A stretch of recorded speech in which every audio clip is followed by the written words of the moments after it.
Dalam Bapa dan Putra dan Kudus. Amin. Allah Bapa di surga, dalam hati kecil kami yang terdalam, kami seringkali meminta kepadamu, kepada putramu, untuk memberikan tanda kepada kami. Meski kami tidak mengungkapkannya, tapi seringkali dalam hati kami yang terdalam, kami memohonkan tanda supaya kami kau hibur, kau kuatkan dengan tanda itu. Bantu kami ya Bapa, supaya kami tidak terpaku pada tanda-tanda ada atau tidak ada tanda. Tapi kami percaya dan yakin Engkau tidak pernah meninggalkan kami. Tambahkanlah iman kami ya Tuhan. Demi Kristus Tuhan dan pengantara kami. Amin. Saudaraku yang terkasih dalam Kristus, sadar atau tidak sadar, suka atau tidak suka, kita masih sering meminta tanda dari Tuhan. Yang bisa kita lihat, yang bisa kita alami, kejadian-kejadian, peristiwa yang mungkin membuka mata kita bahwa Tuhan tidak meninggalkan kita, bahwa Tuhan tidak membiarkan kita merana seperti sekarang ini. Terlebih ketika kami sedang menghadapi kesulitan yang berat. Tuhan, itulah yang seringkali kita alami dan kita mohonkan dari Tuhan. Tetapi saudaraku terkasih dalam Kristus, Yesus hari ini menegur kita. Menegur orang Farisi, menegur orang Yahudi yang meminta tanda. Padahal Yesus mengatakan sudah ada tanda yang besar, yang menakjubkan, mengagumkan, yaitu tanda Nabi Yunus. Kita tahu tanda Nabi Yunus. Yunus berada dalam perut ikan 3 hari 3 malam. Lalu dimuntahkan sesuatu yang ajaib. Atau juga ratu dari selatan, dari Ethiopia, datang kepada Salomo hanya untuk mendengarkan hikmat Salomo. Yang di sini ini lebih daripada Salomo dan lebih daripada Yunus.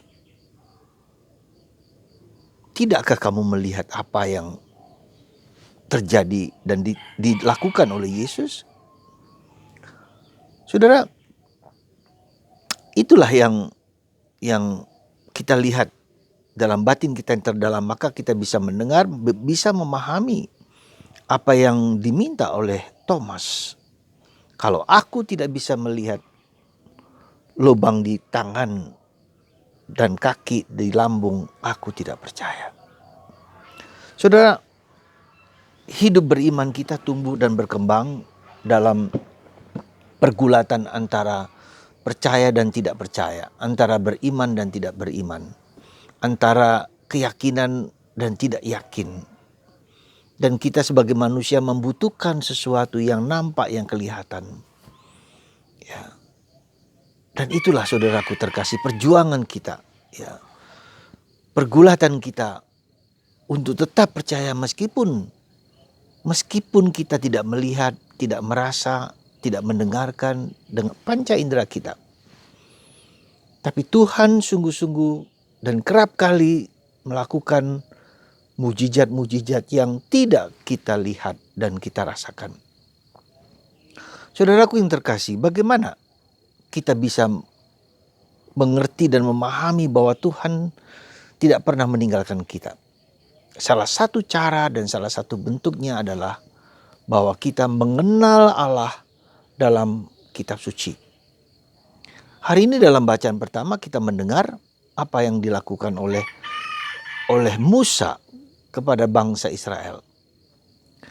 Ketika bangsa Israel sedang keluar berangkat dari Mesir dalam perjalanan dan berkemah di suatu tempat, dan Raja Firaun dan tentaranya mengejar mereka dengan kuda, sekali lagi dengan kuda, dengan kereta mengejar mereka.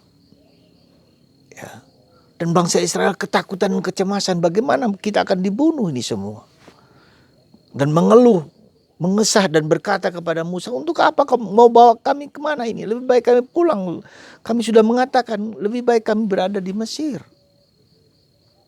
Ya, meskipun dengan segala penderitaan yang sulit sekalipun. Ya, untuk apa kami bawa engkau ke padang gurun? Keluhan bangsa Israel. Dan Musa meneguhkan, jangan takut, percayalah. Ya.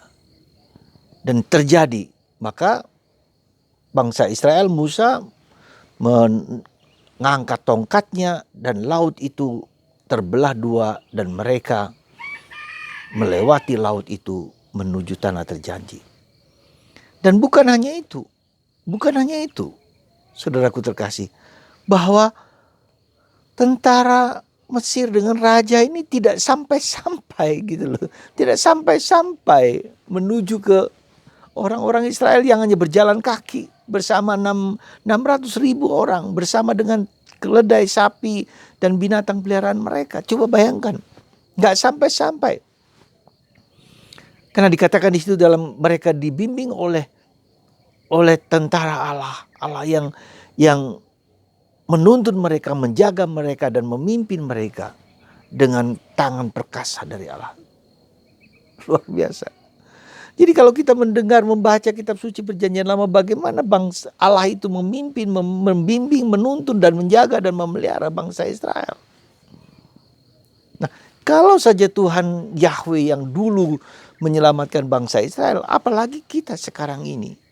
Dia tidak akan menelantarkan kita. Ya. Nah, itulah saudaraku terkasih, ada satu kata-kata dari surat Paulus mengatakan skio qui credidi. Saya percaya kepada siapa saya tahu. Saya tahu kepada siapa saya percaya. Kita tahu Tuhan kita adalah Tuhan yang Maha Kuasa, Tuhan yang hebat, Tuhan yang berkuasa.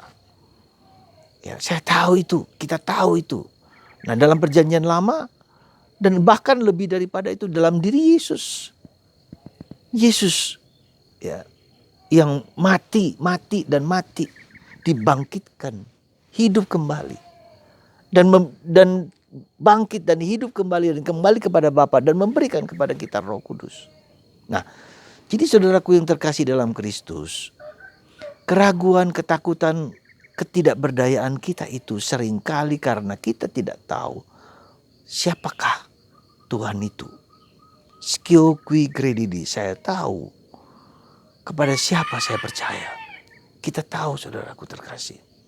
Maka penting dan perlunya kita membaca kitab suci ya. Kita merenungkan sabda Allah itu. Ya, kita mendengarkan sabda Allah itu dan yakin bahwa Tuhan tidak pernah meninggalkan kita sedetik pun. Tetapi asalkan kita mau juga dari bagian kita sendiri untuk mencari Tuhan. Ya. Artinya kita mencari, berusaha untuk mengenal kehendak Allah. Jadi kita tidak cukup hanya seolah-olah bagian Tuhan. Ada bagian dari diri kita yang dituntut Allah juga yang harus kita lakukan, bagian kita. Mungkin juga kita terlalu malas. Mungkin. Ya. Kita terlalu malas untuk mencari Tuhan. Seolah-olah hanya minta. Mungkin juga kita tidak mau berkorban. Mungkin juga kita tidak mau meluangkan waktu untuk diam, untuk hening, untuk sujud, untuk menyembah, bersyukur kepada Tuhan. Mungkin juga itu. Jadi kemalasan kita itulah yang menjadi sebab, alasan kenapa kita ya mungkin tidak dibantu oleh Tuhan. Karena kita tidak melakukan sesuatu bagian kita. Jadi kemalasan ketujuh dosa itu. Jadi kedosa itulah yang membuat kita tidak mau sujud kepada Tuhan. Jadi itulah saudaraku yang terkasih dalam Kristus. Ya, Tuhan melakukan sesuatu kepada kita kalau kita juga melakukan bagian kita gitu loh. Bagian kita untuk bersujud menyembah Tuhan. Untuk diam dan hening mendengarkan kehendak Tuhan. Untuk membaca kitab suci. Ya. untuk berdoa, untuk memuji dan memuliakan Tuhan, untuk mencintai orang-orang yang di sekitar kita, entah suami Anda, entah istri Anda, entah anak-anak Anda, entah orang tua. Ada bagian yang harus dituntut. Kita harus memberikan sesuatu, korban. Ya, kalau dikatakan itu korban, tapi ini kewajiban, yang suatu yang harus kita lakukan. Ya. Jadi saudaraku yang terkasih, kita tidak hanya menuntut. Ya, orang Israel, orang Yahudi itu menuntut karena mereka seolah-olah apa yang ketika Tuhan melakukan sesuatu baru kita percaya. Tidak. Ada bagian dari diri kita yang harus kita jalankan. Ya. Maka kita harus wajib juga berkorban, ya, dalam kehidupan kita sehari-hari. Maka mari saudaraku, kita berkorban, kita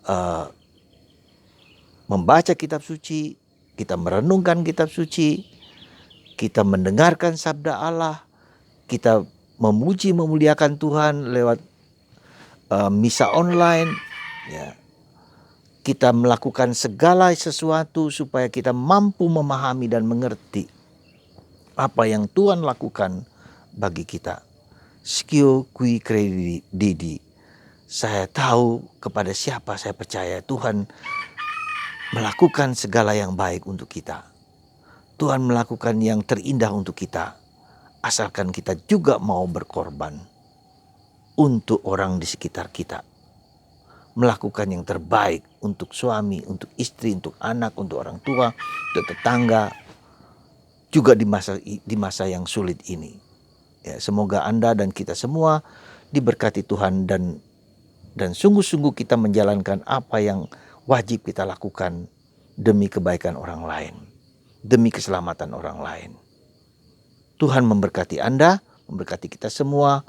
Singkirkan rasa malas dalam diri kita untuk berbuat baik dan tetap berbuat baik meskipun banyak orang yang melakukan perbuatan yang jahat. Kita harus mulai dengan berbuat baik. Tuhan memberkati Anda dan semoga kita semua dikuatkan, diteguhkan dan disembuhkan dan terus mencari Tuhan, menemukan Tuhan sebagai Tuhan yang setia, setia dan setia. Tuhan memberkati Anda semua dalam Bapa dan Putra dan Roh Kudus. Amin.